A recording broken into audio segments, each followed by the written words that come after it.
In the aftermath of tragic events like school shootings, you may feel anxious, grief-stricken, angry, hopeless, powerless, or even desensitized and numb.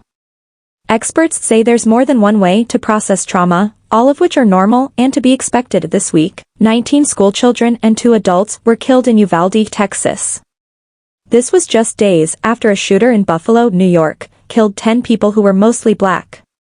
Around the same time, churchgoers tackled a gunman in California, who killed 1 and injured 5. We could go on.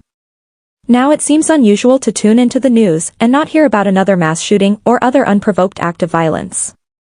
There have been more than 200 mass shootings in 2022 alone. The American Public Health Association says gun violence in the U.S. is a public health crisis.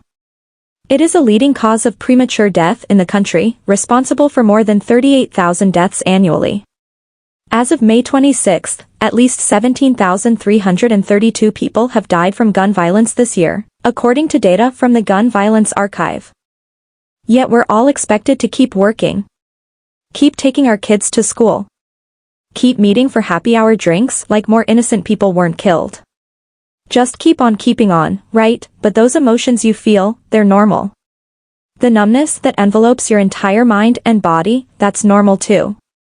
A vast range of feelings, sadness, frustration, anger, anxiety, fear, can overwhelm you in moments of grief following mass shootings, natural disasters, and other tragedies. To be clear, we're talking about people who are mostly witnessing these events in the news cycle, rather than experiencing them firsthand in their hometown, school, or even in their family. Although few in the U.S. are completely untouched by random acts of violence, but it's important to recognize, understand, and get in touch with those emotions.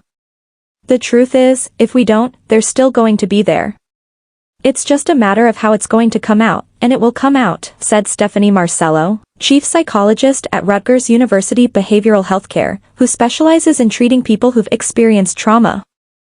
It makes sense that you're having these different types of feelings and thoughts and behaviors. Let's talk about them, she said. Let's become aware of how we may be responding, and then we can make a decision if that response is healthy for us or not. There is no right or wrong way to feel after tragedy strikes. People experience trauma and express their stress in many different ways, but some common reactions and emotions emerge every time another tragedy strikes: desensitization, anger, sadness, fear, shame, and guilt.